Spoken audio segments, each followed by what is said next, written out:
Good evening, ladies and gentlemen. I'm Chuck Berney, the Artistic Director of the Royal Victorian Opera Company. And I'd like to say that it's a great privilege to be here tonight and present this performance to a distinguished group, a group that recognized the vitality and significance of the Victorian era.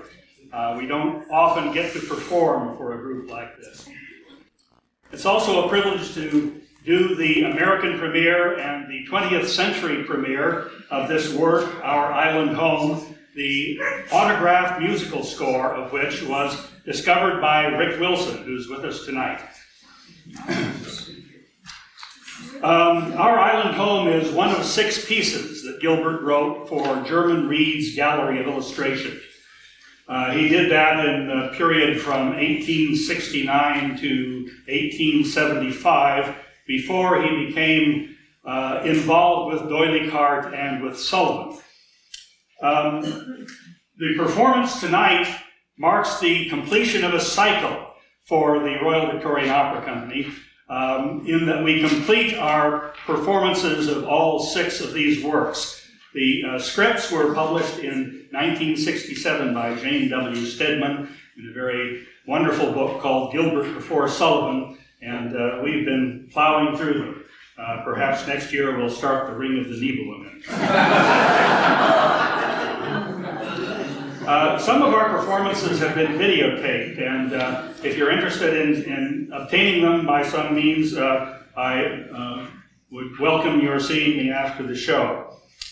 Having worked with the works of Gilbert for such a long time, I have to say that I have enormous admiration for his skill as a comic writer. And time after time, I have found a scene that seemed dull, flat, and unprofitable on the page. But when we got into rehearsal, just sprang to life. His comic timing is almost unsurpassed. And that's particularly true when we have brilliant actors as we have for you tonight.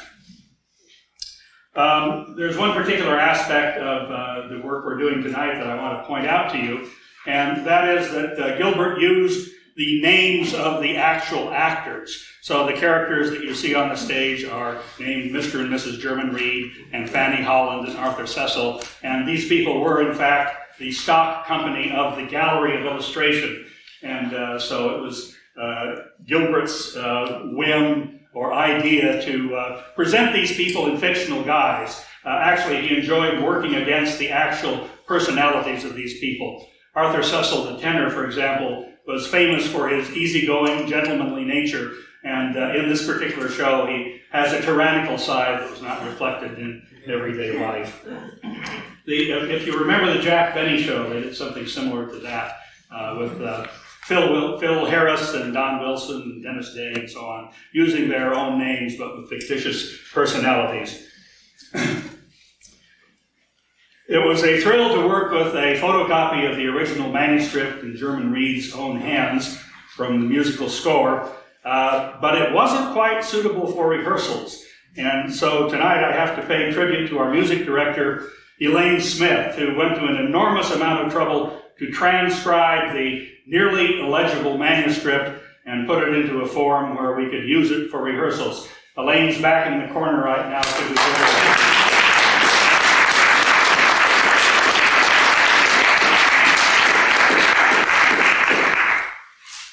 And it is now my privilege and pleasure to introduce Mr. Fredric Woodbridge Wilson.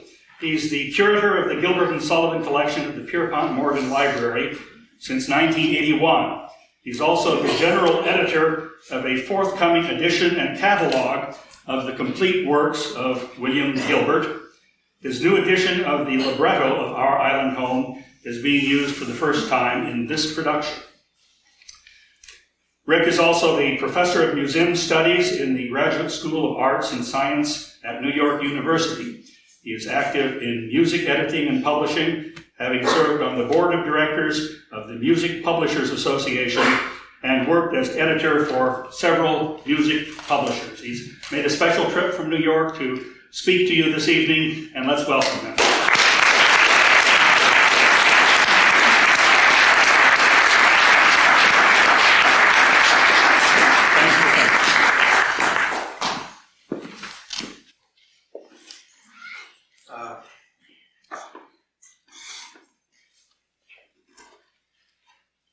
The birth of English comic opera took place in a tiny theatre located at Lower Regent Street, not far from Trafalgar Square.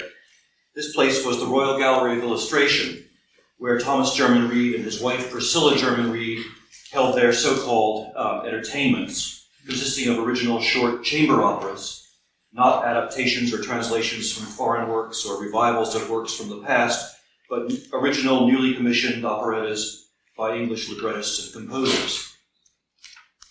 But the Gallery of Illustration was not called a theatre. It had a special license from the Lord Chamberlain that enabled the presentation of public illustrations and entertainments. But this was a technicality, and the 500-seat Gallery of Illustration was like a theatre in all but its name. This may seem to be a distinction without a difference, but there was a difference to the public, a large portion of which resisted the theatres as an immoral influence. By offering entertainment that was stimulating as well as wholesome, the Jermyn Reeds attracted many people who would not have frequented the theatres otherwise. Even as finicky a personality as C.L. Dodgson, who was even scandalized by a children's production of HMS Pinafore, in which the child actors were forced to say that horrible word, damning. I cannot, he wrote, find words to convey to the reader the pain I felt in seeing those dear children taught to utter such words to amuse ears grown callous to their ghastly meaning. How Mr. Gilbert could have stooped to write, or Sir Arthur Sullivan have prostituted his noble art to set to music such vile trash, it passes my skill to understand. Dodgson approved of the Jermyn Reeds' entertainment, however, to the extent that he inscribed a volume to the Little Sisters with a verse memorializing a visit to the Gallery of Illustration to see Gilbert's piece, Happy Arcadia. Let me quote one other witness.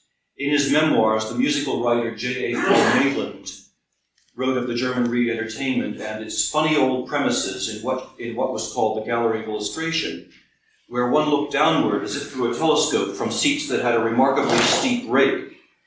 As this was one of the very few places of amusement approved by my people, probably it would have been condemned as a theatre if the characters in the plays had been given as a list of dramatis personae instead of being described as illustration, Mrs. Jermyn Reed, and so on. I went there pretty often. Now, Fuller Maitland's name is reviled by staunch Savoyards as the writer of the biographical entry on Sullivan in the third edition of Grove's Dictionary of Music. He was influential in turning Sullivan from England's hero to England's embarrassment. Our familiarity with W.S. Gilbert, of course, is limited for the most part to the famous collaborations with Arthur Sullivan. But Gilbert wrote in all more than 70 operas and plays dating from 1863.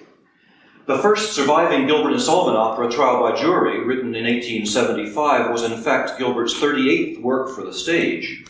By that time, he was unquestionably Britain's most popular and highly acclaimed playwright. Among Gilbert's most important early operas were half a dozen entertainments, written for production at the Gallery of Illustration, beginning in 1869. Coincidentally, the Jermyn Reeds had also produced Arthur Sullivan's earliest operas, The Contrabandista in 1867 and Cox and Box in 1869. And it was at the Gallery of Illustration that Gilbert and Sullivan were first introduced by Sullivan's friend and Gilbert's collaborator, the composer Fredric Clay. Jermyn Reed's role in the development of native English opera still has to be properly acknowledged. Many another composer and librettist were given their first opportunities to write for the musical stage by the Jermyn Reeds. George McFarren, J.L. Molloy, Alfred Sellier, F.C. Burnand, Robert Rees, Gilbert A. Beckett, Fredric Clay. It's a long list. As our island home illustrates, the Gallery of Illustration was also a training ground for the Gilbert and Sullivan operas, and many of the situations in the Savoy operas first appeared in these long-neglected pieces. It was an often repeated quip of the Punch editor F.C. Burnand, Sullivan's sometime collaborator, that the Gilbert and Sullivan operas were cradled among the reeds. These are intimate chamber operas performed by a company of 5 or so, with no chorus, and accompanied only by piano and harmonium, which is a pedal-pumped reed organ. A detail from the music of Our Island Home showing the scoring is shown as figure 4 in your booklets. 14, I'm sorry. German Reed and his wife took the basso and contralto roles. A succession of younger artists assumed the other parts, but by the time Our Island Home was produced, a strong and stable cast had been assembled. Fanny Holland as soprano, Arthur Cecil as tenor, who until shortly before had appeared only in amateur performances under his full name, Arthur Cecil Blunt, and the Reed's son Alfred as baritone. In all, Gilbert wrote 6 pieces for the German Reeds. These are enumerated in the table on page 7. The music to only one of them was ever published. Ages Ago, a central idea of which, Portraits Coming to Life, was reused 18 years later in the Gilbert and Sullivan opera Oberoi. The score of Ages Ago, composed by Fredric play, was dedicated to none other than Arthur Sullivan, as you can see from the title page, which is reproduced as figure 4. This work, produced in 1869, was perhaps the greatest success of the German Reed management, having run for 350 performances. Our Island Home, produced a year later in 1870, was a sort of sequel to Ages Ago. The premise of Our Island Home is that German Reed's operatic company is shipwrecked on an island after a successful Asiatic tour of Ages Ago. 4 of the characters in the opera impersonate themselves: Mr. and Mrs. Reed, Arthur Cecil, Fanny Holland. The 5th, being a pirate called Captain Bang, was played by Alfred Reed. I'll try not to spoil the denouement, but let me just hint that it bears a strong resemblance to another great German Reed success, Fernand and Sullivan's celebrated operetta Cox and Box, which had shared the bill with Ages Ago. A program for that remarkable double bill is shown as figure 3. Perhaps more than any of Gilbert's other pieces, Our Island Home demonstrates how Gilbert reworked his ideas. One of Captain Bang's songs, I can reef a little sail, I never go below, and I'm hardly ever sick at sea, shown as figure 17, foreshadows, of course, the well-bred Captain Corcoran in HMS Pinafore, written 8 years later, though related to a pier, I can hand reef and steer, or ship a selvagee, I am never known to quail at the fury of the gale, and I'm never sick at sea. And also Sir Joseph Porter's admission, but when the breezes blow, I generally go below and seek the seclusion that a cabin grants. And you know the next line. And the device of a tender-hearted but dutiful pirate, mistakenly apprenticed against his conscience, freed from his indentures through a coincidence of time, which forms the central premise of the Pirates of Penzance, also had its germ in Our Island Home. But Captain Bang, or Bing, proclaims himself a pirate king. So in one character, we find antecedents of 2 characters in Pinafore and 2 characters in Pirates. The German Reed's ship is called the Hot Cross Bun, which was the name of the vessel so well served by the little bumboat woman Paul Pineapple in one of Gilbert's bad ballads, who was herself to be the model for Little Buttercup in HMS Pinafore. There's another noteworthy circumstance concerning the history of Our Island Home. On March 7th, 1870, German Reed wrote to the 27-year-old composer, Arthur Sullivan. This letter is reproduced as figure 11. Gilbert is doing a comic one-act entertainment for me. Soprano, contralto, tenor, baritone, and basso. Would you like to compose the music? If so, on what terms? Reply at once, as I want to set the piece a-going without loss of time. But when Our Island Home was produced on June 2nd, its score had instead been composed by German Reed himself. Sullivan had responded with a demand beyond Reed's means. 2 further letters survive, reproduced as figures 12 and 13, which show that the negotiations continued for another month at least. Now, if Reed had been able to meet Sullivan's terms, the honor of first bringing Gilbert and Sullivan together would have fallen to him, rather than to the Gaiety Theatre manager John Hollingshead, who produced Thespis in the following year, and so has gone down in history as the man who first united Gilbert and Sullivan. Incidentally, there's an interesting point in the footnote of that last letter, dated April 4th, figure 12. Reed tells Sullivan, I shall know something of the piece on Saturday, from which we may infer that the idea for the story of Our Island Home, indeed, even one so unusual and audacious in its premise, one that was written on commission, was entirely Gilbert's. The gallery of illustration was abandoned in 1873 for the larger St. James's Hall in Langham Place at the other end of Regent Street. It was here that the German Reed entertainments were to continue. There's a map of the section of London surrounding Soho as figure 7. After German Reed died in 1888, his wife and son continued to produce the entertainments, relying primarily on revivals. They both died in 1895, whereupon the entire stock in trade and the copyrights to the German Reed repertory were purchased by the London music publisher Joseph Williams, who published a series of the German Reed entertainments with the intention of reviving the repertory both on the London stage and for amateur performance. Some of Gilbert's libretti were published in this series for the first time, but alone among Gilbert's pieces, the libretto of Our Island Home was never published. Why this should have been is a matter of speculation. Was it not sufficiently successful?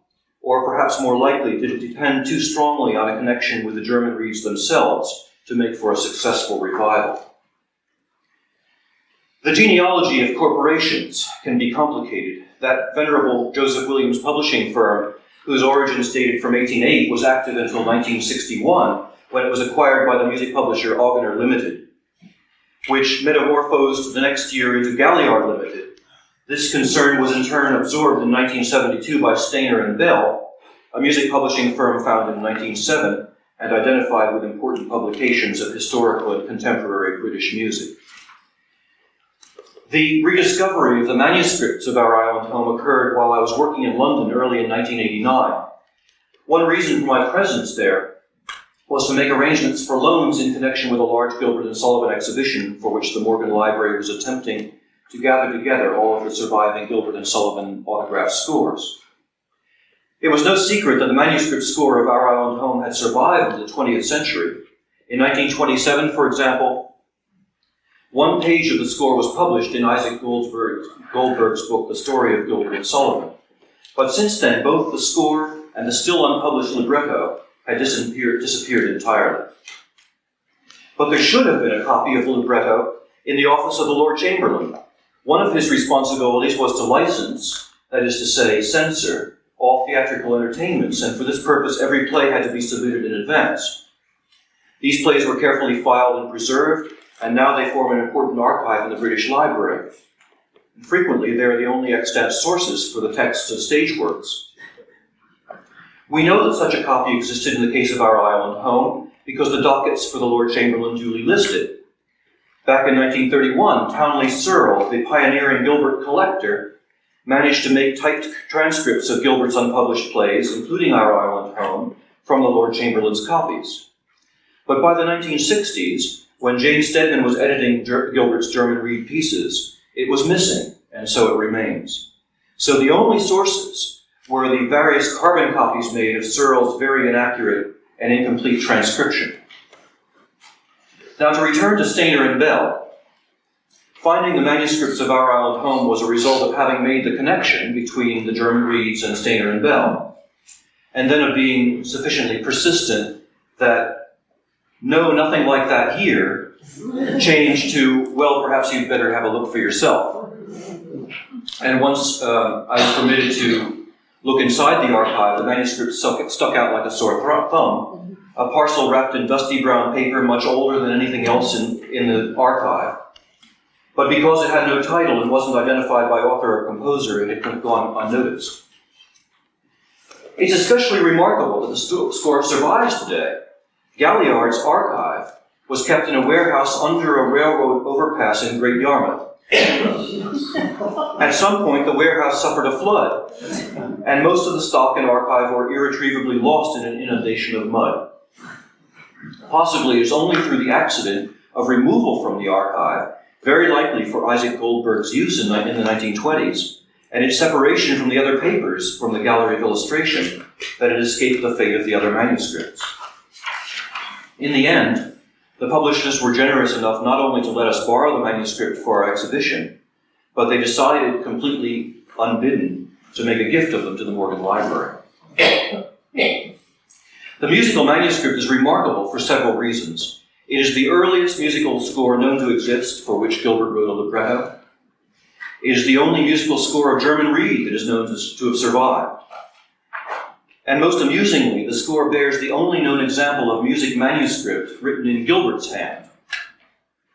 On one page of Reed's score, reproduced as figure 16, a passage of music is circled, and inside the circle is written, "This manuscript is the autograph of W.S. Gilbert, Esquire." But this turns out to be a Gilbertian joke, for the musical passage in question is entirely nonsensical. Gilbert was self-deprecating on the subject of his own knowledge of music. He once quipped that he only knew 2 tunes. One was God Save the Queen, and the other one wasn't.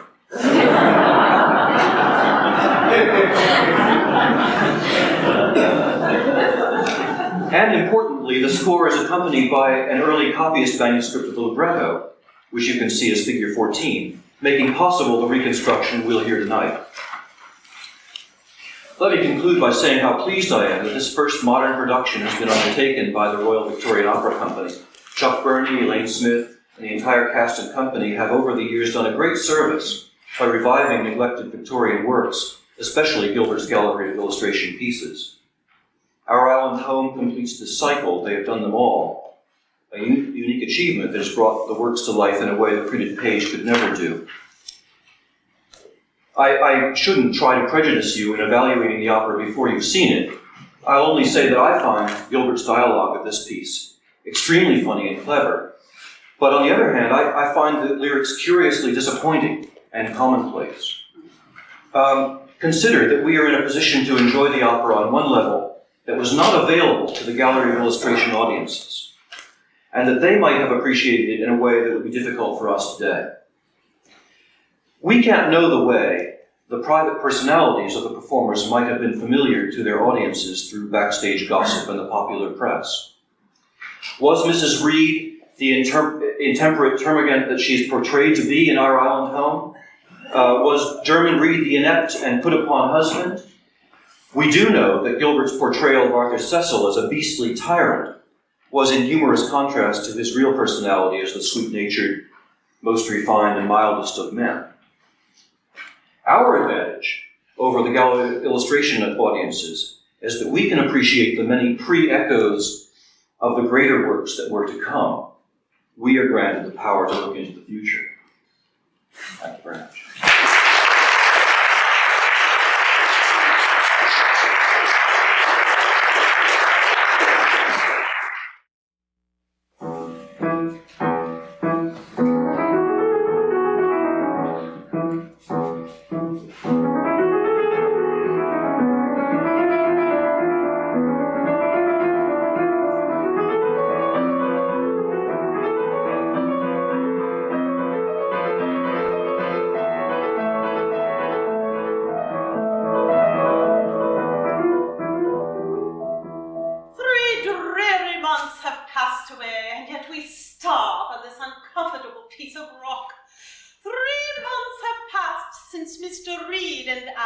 Together with Miss Fanny, Holland, and the fiend incarnate, young Arthur Cecil, were by the captain of the hot cross bun upon this hateful isle deposited. Oh, I have borne such wrong since I've been here, such infamy, such cruel injustices at Mr. Cecil's hands, that I could tear his evil eyes from their abiding place. Well, no matter. But a time will come. In the meantime, we will dissemble, sir, as best we may. What? Hello there, Mr. Reed! Yes, my dear. Is anything in sight? Nothing, my dear. You may come down. He has been perched upon that bad eminence. 6 hours, 30 minutes. A little rest, perhaps, will do him good. In 20 minutes, up he goes again.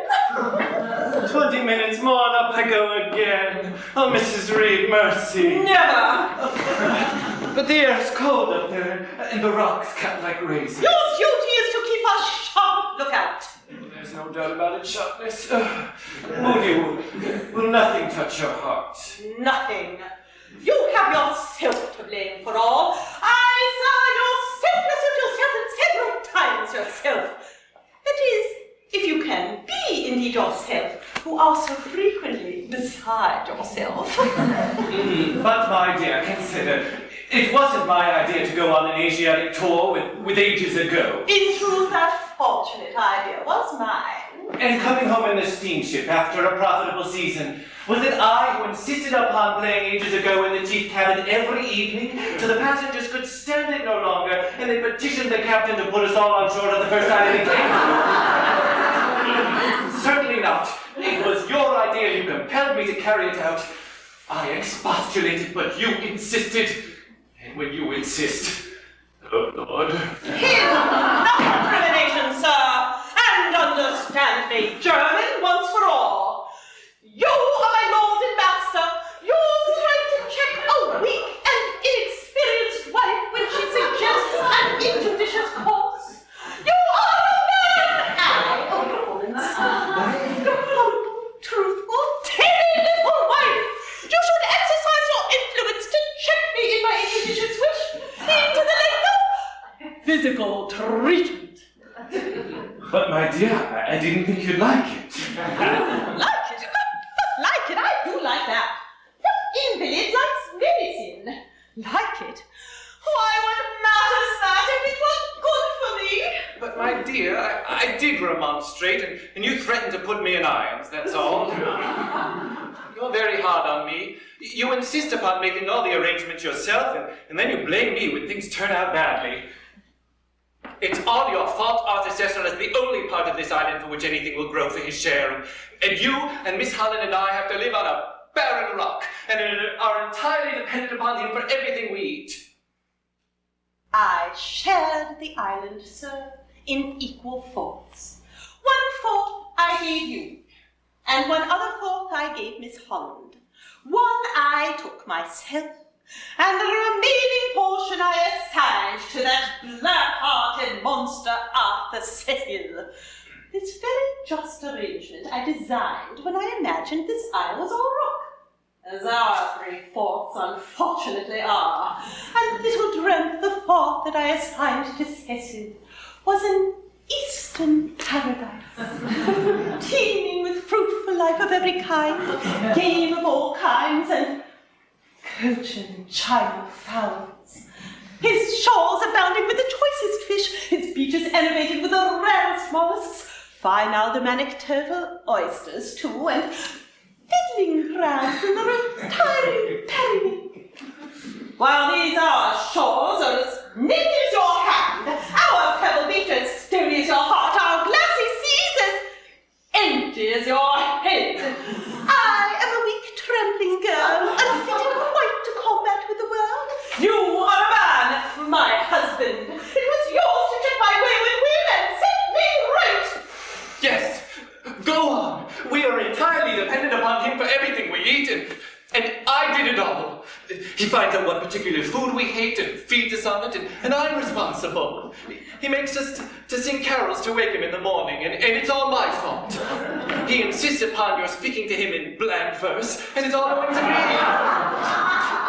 He insists upon my keeping up perpetual conversations with him in rhyme, and I've no one to blame but myself. He compels Miss Holland to address him in recitative, and I'm entirely to blame. Oh, go on at me. I've no friends.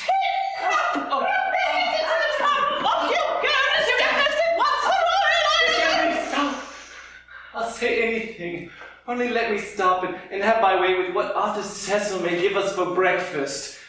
I haven't eaten anything since the day before yesterday. I'm getting a little faint. Miss Holland. Good morning, Miss Holland. And what have we got here? Oh, this is Mr. Cecil's breakfast. Coconut milk, clover's eggs, fried sole, and roast pheasant. Doesn't it smell nice? Oh, in truth, the viands have a goodly savor. Oh, stay! Think you that, when eating pheasant, men are prone to count the legs? Eh? How do you mean? A pheasant, miss, has 2 legs. Suppose we say, for sake of argument, its legs are 2. If one is taken from it, do you think its would be noted. Oh, I'm sure it would. I wouldn't hear of such a thing. He feeds me meal, coconut milk, and breadfruit on condition that I cook his meal. And if I were to allow his breakfast to be tampered with, it would be more than my face is worth. But you could say it was an accident, that it was a cripple, that it had been run over by an omnibus or a wooden wagon, or anything, for we are so hungry. Quite out of the question. Then what's the matter with Mrs. Reed? Oh, Mrs. Reed has been speaking blank verse all day, and she's quite exhausted. But why does she speak blank verse when Mr. Cecil isn't even here? Oh, by way of keeping her hand in. She's always bothering me to speak in rhyme when we're alone, by way of keeping my hand in. But fortunately, I have this wonderful gift for improvising and have no occasion to practice. As for my recitative, I take my chances about that. But it's time to feed the monster, and his breakfast is getting cold. Well then, I've written a new carol for him. He makes us waking with a new carol every morning. Okay, let's see. Here are the parts. Now then, one more. Here we go. Yours. Okay, all ready?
Holland.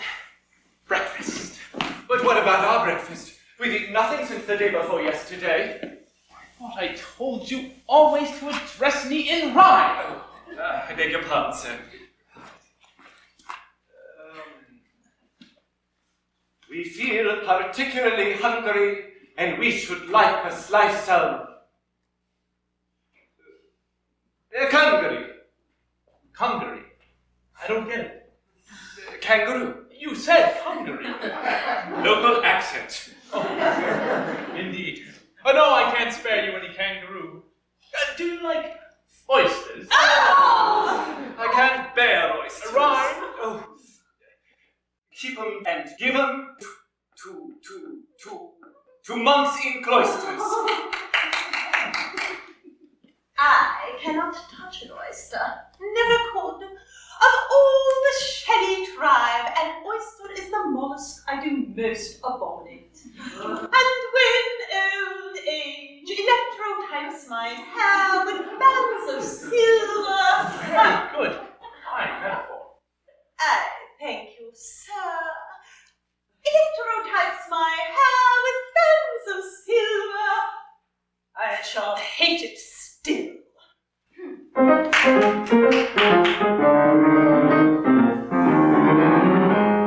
I stand up for my share of womanly assertion, and oysters I declare have been my pet aversion, and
I intend to devote them to your exclusive sustenance. This is too much! Tyrant, thine hour has come. We threw off once for all thy hated yoke. No more we crouch beneath thy tyrant will, and miscarried Miss Holland and myself resume once more the attitude of man. This is a crisis. Now, my favorite orb, 'tis time to work thy spell.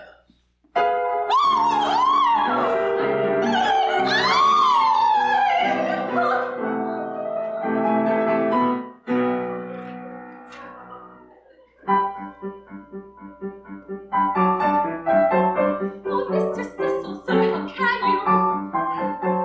Behold my tears and should unman you. And with the teardrop in the eye, be supplemented with a sigh.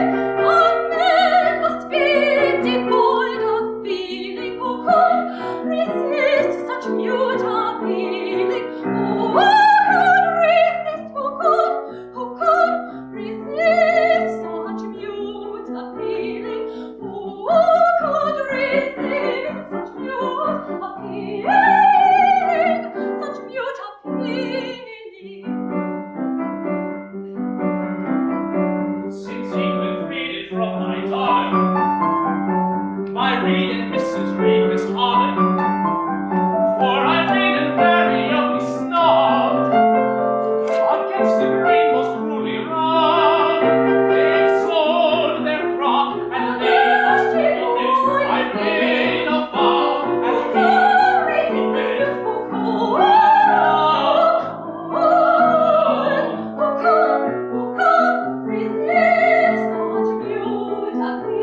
I've made a vow and I shall keep it. I've made a vow and mean to keep it.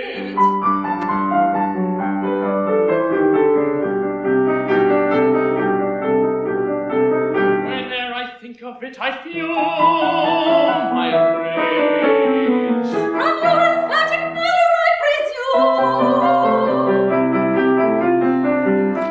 presume you have some grievance, sir. Precisely, miss, I have a grievance. What's its nature? What's its nature?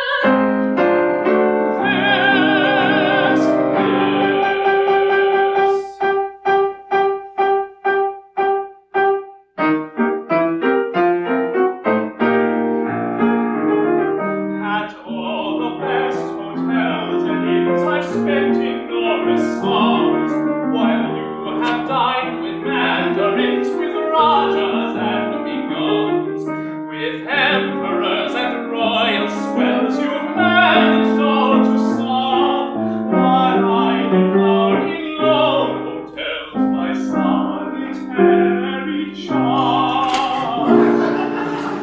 What temperance or how the choice and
to make the most of it. This is a pleasant life, Miss Holland. I'm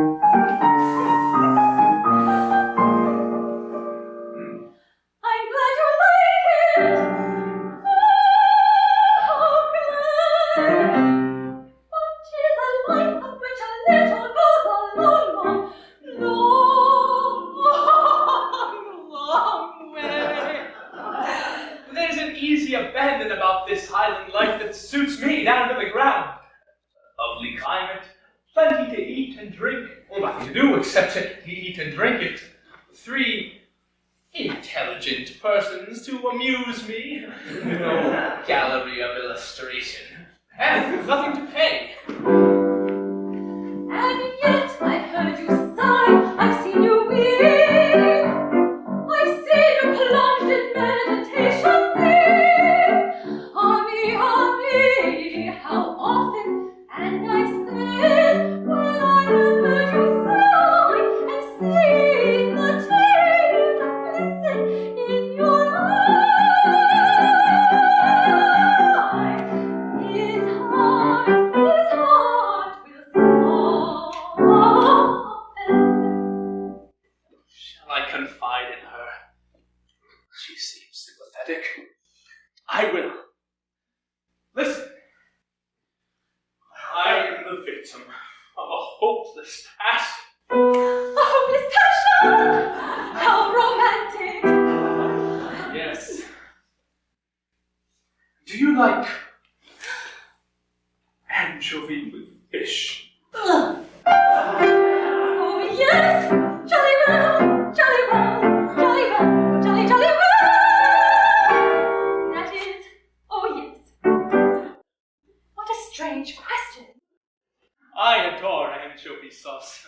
Every day it occupies my thoughts. Every night I dream I am a young man at Burgess's, dwelling, so to speak, in a harem of anchovy sauce. Why should I intrude my sorrow upon you? The subject is a painful one. Speaking of fish, you have cooked this sole like a francatelli. I'm glad you like it. Very, very, very glad. Monster! And, by way of recompense, I'll dispense with recitative at present. Very well then. And now that I am allowed the free use of my tongue, allow me to express my opinion of your conduct towards us. And let me say I think it is simply infamous. It is barbarous, monstrous, utterly and unspeakably monstrous. Now that's what I think of you, and you may make the most of it.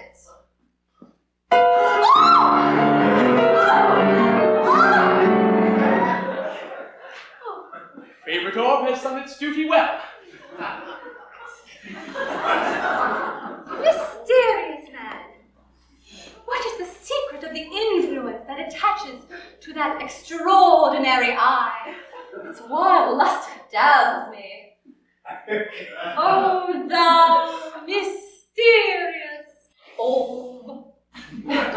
She little thinks that it is a glass one. Hello, all of you! What's the matter? Anything in sight? Yes!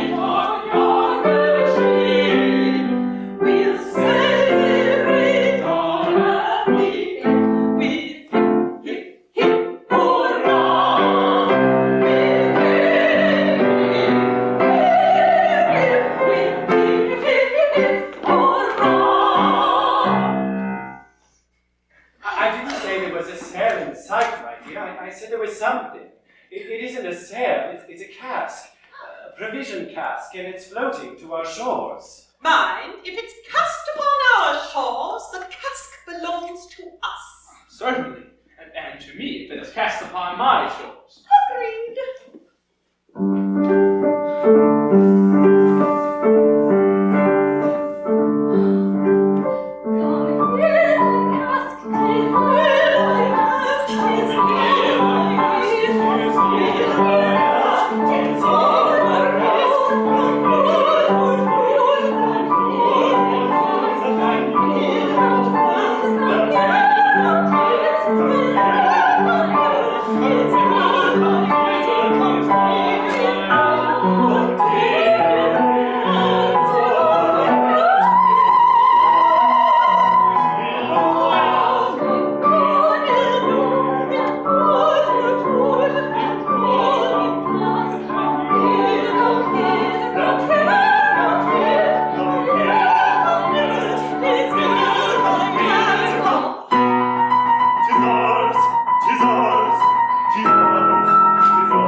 you want. Now, pray be distinct. I will be distinct.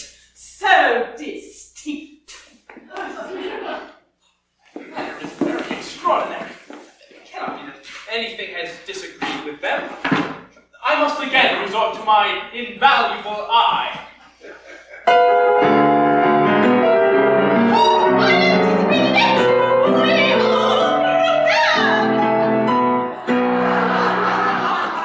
Baffled! The spell is broken. We are free. But my dear, isn't it rather rash? Don't interfere, Mr. Reed. You know you're always in the wrong. Oh, but I think we should... Silence, sir. We may now be free. This cask contains provision enough to last us a month. Before that time has elapsed, a vessel is sighted us and we shall be safe. But allow me, my dear, to suggest that... Well, don't be silent, sir. We are no longer dependent for the food we eat on the wings of a capricious tyrant. We are free agents disestablished, and we hereby renounce all allegiance to him. Mr. Reed, head in the cask. But I... Will you do as I order you? Meat. Meat. Meat in abundance. Meat for breakfast, meat for dinner, meat for tea. Oh, we will have such meals. What is it?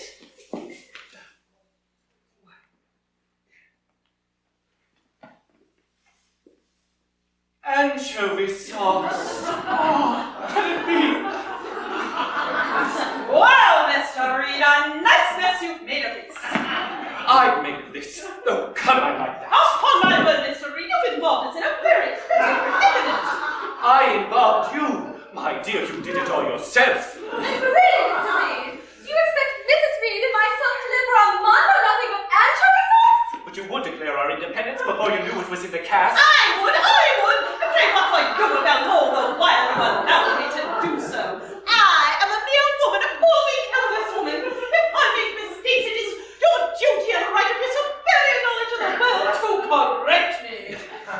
I said it was injudicious. You said words. Pitiful man, you should have edited. You should have choked my remarks, and if that had not the effect of stopping me, you should have carried me thoroughly away. Case perfect. Stop! I have a suggestion. You have here a cask of anchovy sauce. I will purchase a quart of it. With any produce, my share of the island supplies. Agreed. Stop, Mr. Reed! How dare you interfere? Dear Mr. Reed.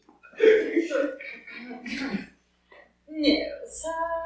We are not retail traders. The whole cask or none. Good. How much? Our terms are these. We exchange shares of the island. You take our share, we take yours. Oh, my dear, don't be rash. Really, Mr. Reed, you must interfere. Mrs. Reed is quite able to take care of herself. We must have full control over all the produce of your shares. You may have full control over the barrel of anchovy sauce. Moreover, we will undertake to supply you with any animal or vegetable food you may require. Now, Mrs. Reed, I must protest against our entering into this arrangement rashly. Silence, sir! Attend to your own business and leave me to manage mine. Are these your unalterable terms? They are. I agree on one condition. That you surrender those green spectacles. Good, there they are. But I say, you know... Silence, sir! The thing is done, and we take possession. Mr. Reed, you will call every day on Mr. Cecil for orders.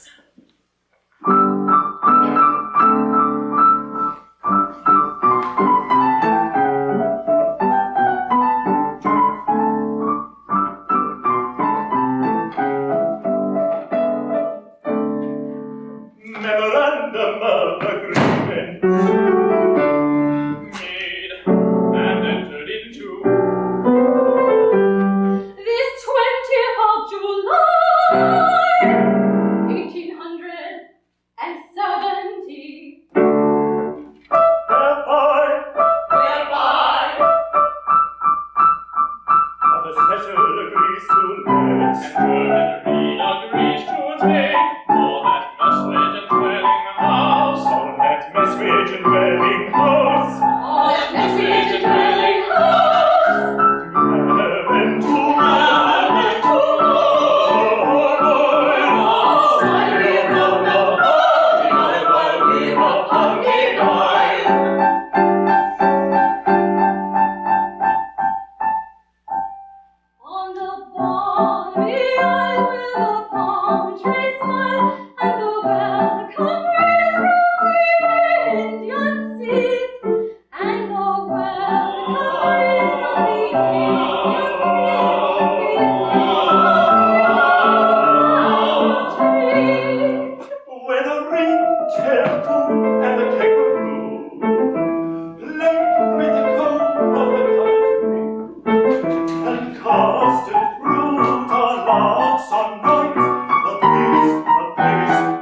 read will now endorse upon the deeds of cogent lines. To him and his executors, administrators and assigns, to what Cecil and his heirs, he assigns an X and free of duty, free of loss, a barrel of anchovies sauce. A barrel of anchovies sauce.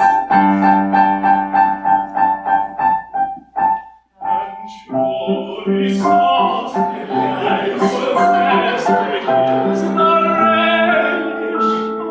I love best, it is the relish. With much fish or joy, but this is not to the point. It's not to the point.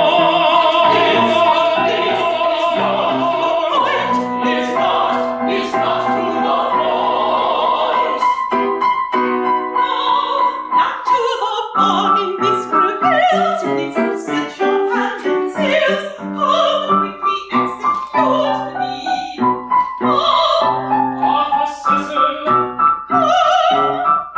Gentlemen, She's strong and holy for the world. Free upon the lonely line.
I am at last in undisputed possession of a cask of my only weakness. A whole cask of anchovy sauce! Ah, what a treat. To a man whose view of anchovy hath hitherto been limited to half-pint bottles and cruet stands. Shall I draw it as I want it from the wood, or bottle it off and lay it down against my son, if ever I have any, of age? I will think it over. Chair? Chair? Any orders? Oh, you're the butcher. Yes, very good. Let me see. What have you got today? Very fine wild pig, sir. Have also wild pig, kangaroo steak, sir. Any monkey? No monkey today, sir. Fresh out of monkey. Plenty of monkey next week. We kill a very fine gorilla this afternoon, sir. Shall I put you down a leg to salt? Yes, for this day week. And today I'll have some kangaroo. Yeah, very good, sir. Anything else? Yes, some coconut milk and coconut butter. Beg your pardon, sir. That's the milkman. I'm the butcher. Oh, to be sure. Well, that's all. Good morning. Good morning, sir. Meow! Meow, milkman, sir. Any orders today? Oh, yes, I understand. No, well, I just told you. Beg your pardon, sir. Didn't tell me. Think I heard you tell the butcher, sir. It's very good. I should like a sweetbread. Oh, that's the butcher, sir. Stop a bit. One moment. I'll manage. Sir, sweetbread, sir. Very good, sir. Anything else, sir? And a fine new laid ostrich. One moment. Ostrich eggs, sir. Very good, sir. Anything else, sir? You have sugar canes, I think. Grocer has, sir. Grocer, sugar canes. Very good, sir. Anything else, sir? No, that will be all. Very good, sir. Good morning. Mr. Reed, sail! A sail! We are saved! A large three-masted ship is laying about 3 miles off the shore. I have signaled her. She has seen us and has put off a boat. If you come here, you can see Why, indeed you can. Cecil, we are free. Oh, we needn't have bothered to change sides if we had known this 10 minutes since. Mind, Mr. Cecil, the exchange holds good. The fourth of the island is ours. Oh, but what's the good of it, my dear? Now we are saved. Good of it? As soon as I get back to England, I shall establish a Tropical Produce Supply Company Limited. And I'll send you here as resident manager. The profits will be gigantic. But what can I do with my 3/4 of the island? That's your affair. You can form a building society and parcel it out of villa residences. But it's all solid rock. Look here. Oh, well, what's this? Gold! Solid gold! Unspeakable happiness! Astounding, overwhelming discovery! We should be the richest people in all the world! I shall buy the Koh-i-Noor and wear it in my hair. I shall buy the United States and establish a despotism. I'll buy Ireland and evict everybody. I don't want to interfere with your rapture, but you seem to forget that the golden portion of the island belongs to me. We exchanged sides half an hour ago. But you'll surely, sir, allow us to share it. On no account whatever. But the division into shares was a temporary arrangement intended only to last till we were taken off the island. I don't think so. You forget the contemplated Tropical Produce Society that you intended to establish. There, Mr. Reed! A pretty bargain you made in changing shares with Mr. Cecil. Upon my word, you've given up a pretty property. My dear, you forget you wouldn't let me interfere. You would do it. The old excuse. How often am I to tell you that you are my lord and master, and that a husband is responsible for his wife's arrangements? But you will settle everything yourself, and you won't let me have a voice in anything. I hardly think you need choose this moment for complaining of me. If it hadn't been for me, that ship would never have seen us, and we might have remained here the rest of our days. At all events, I suppose you will allow that you have to thank me for your rescue. Here's the boat! But there's only one man in it. The boat saved! Saved!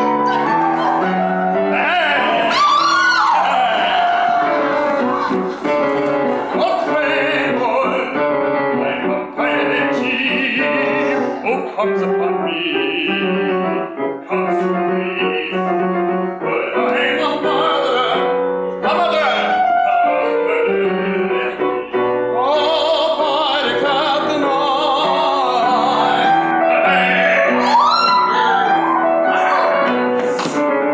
I spare me, save for me, what baby was, my baby's until I made you walk the plank, until they made you walk the plank. Oh, by the captain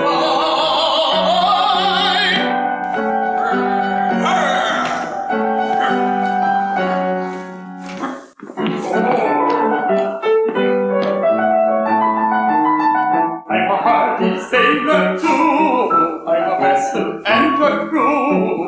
When it doesn't blow here, I can reef a little sail. I can reef a little sail. You can reef a little sail. I never go below, and I generally know. Oh, when the from the lee, and I never sink at sea, and I never sink at sea. It's never sink at sea. Never sink at sea. Never.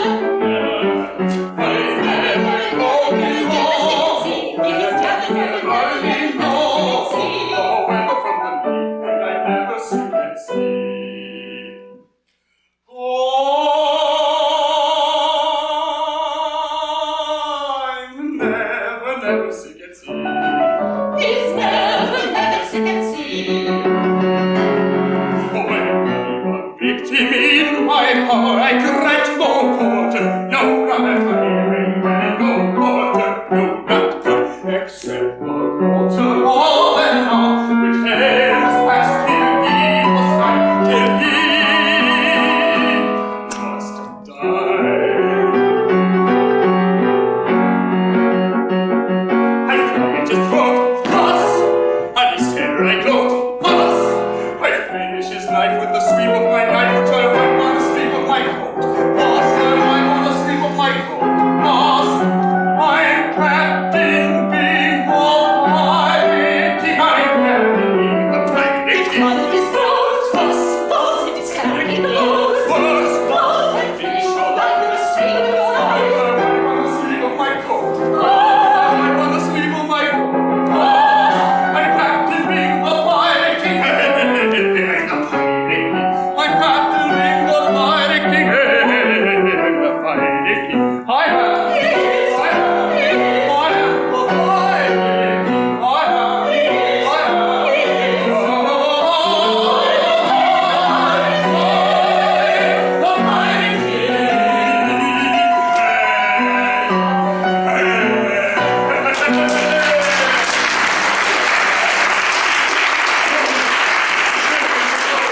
frightened you?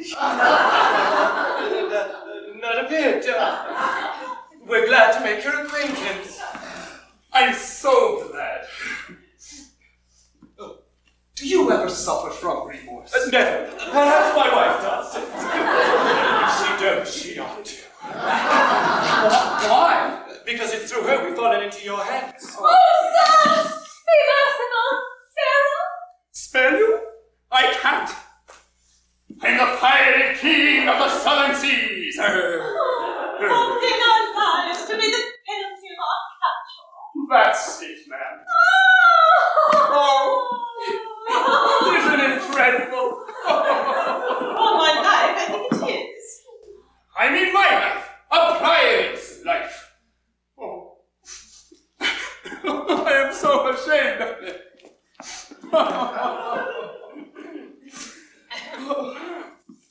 I don't want to appear inquisitive.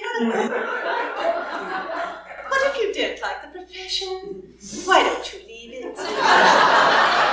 That's it. I can't. I'm bound to it. I am the tenderest fellow on the face of the earth. I had a good father and a good mother who brought me up carefully and gave me a good musical education. But the press of circumstances forced me into a line of life for which I am not by education qualified, nor by inclination intended. To think that before the sun sets, I am bound to shoot you all. Sir! Be merciful! We are winning! What, both of you? Yes, both of us. Oh no, that lady and I. I, sir, am a woman. I felt sure of it. But I can't help it. You must all die. Oh, consider, sir, the awful character of your threat. Oh, consider these ladies, their feelings, sir. Oh, bother their feelings. What are their feelings to mine? They've only got to be killed. I've got to kill them. They've the satisfaction of knowing that whatever happens, it isn't their fault. Now, I haven't that satisfaction. I don't want to appear inquisitive, but if you're so tender-hearted, how came you to adopt piracy as a profession? Listen, I will tell you my story, the story of my family. Shall I begin at the beginning? Do. I will. In the reign of Edward III, I dwelt in a small village of Never mind the history of your ancestors. We'll take that tomorrow. Yes, you shall. Tomorrow you'll be in a position to hear come all this. I will confine myself to my personal history.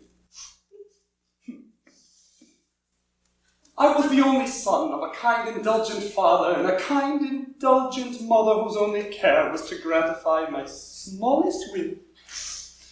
On my 7th birthday, my kind father asked me what I should like to be. I had always a hankering for a sea life.